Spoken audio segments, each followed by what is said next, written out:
Par rapport à ce qui s'est passé à Incarville, les amis, déjà toutes mes condoléances aux familles. À chaque fois, c'est la même chose. C'est l'éternel recommencement. C'est une tuerie abominable. Et quand je vois certaines déclarations, bon, je parle même pas des déclarations de la gauche qui, eux, on sait ce qu'ils sont, on sait ce qu'elles valent. Euh, je vois les déclarations de Dupond-Moretti, Gabriel Attal, Emmanuel Macron. Macron, il dit nous serons intraitables. Attal, je sais plus ce qu'il dit, mais c'est quelque chose dans ce genre-là. Intraitable de quoi en fait? Dupond-Moretti qui, pareil, des larmes de crocodile. Mais vous serez intraitable de quoi en fait? Ça fait combien d'années que ça dure ces histoires-là? Qui est au pouvoir depuis 2017? Qui prend les décisions dans ce pays? Et me parlez pas de démocratie, de parlement ou je sais pas quoi. Vous prenez vos décisions quasiment toutes les unes après les autres à coup de 49-3. Donc à partir du moment que c'est vous qui prenez les décisions, c'est vous qui êtes responsable. Et le problème, intraitable, pas intraitable, je sais pas quoi, tout ça, c'est des effets d'annonce.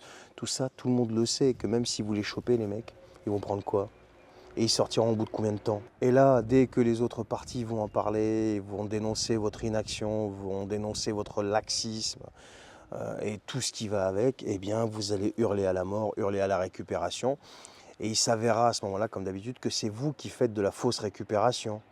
Vous faites de la récupération en fait. Et au final, rien ne change et c'est toujours les mêmes qui tombent. Et ce sera un éternel recommencement, comme d'habitude. Depuis l'affaire Lola, même avant, regardez où est-ce qu'on en est. Les mecs, ils vont se trouver un bon baveux, il va les faire passer pour fous ou je sais pas quoi, et puis on va recommencer, c'est ça en fait. Parce qu'en France, on juge pas les fous.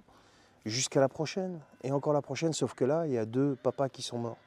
D'accord? Il y a encore 2 papas qui sont morts là. Et je vais vous dire au final, c'est qui les victimes? C'est jamais ces types-là qui viennent nous parler d'être intraitables et je sais pas quoi. Non, les victimes, ce sont ceux qui subissent directement les conséquences des lois qui sont dictées par ces types-là. Et donc là, en l'occurrence, encore une fois, 2 papas qui sont morts. Pourquoi? Pour rien. Pour rien en fait. Et ne nous parlez pas dans l'exercice de leur fonction ou je sais pas quoi. Il y a 2 papas qui sont morts. Et il y a des types qui sont au pouvoir, qui sont payés suffisamment cher pour éviter ces drames. Et on a une justice, elle est ce qu'elle est. Et on verra la suite quand ils vont l'attraper, ce que cette justice va faire. Et les déclarations de Dupond-Moretti avec ses larmes de crocodile, en quoi elles vont se transformer en actes en fait, si vous voulez. Mais tout ça, c'est un truc de fou. Et le pire, c'est que personne ne réagit. Là, ça va être encore indignation, marche blanche et tout ce qui va derrière. Et quand arrivera l'heure des élections, on va dire oh, le retour de la bête immonde, oh là là, surtout, faut pas changer. C'est la Macronie notre solution comme rempart républicain face à la bête immonde.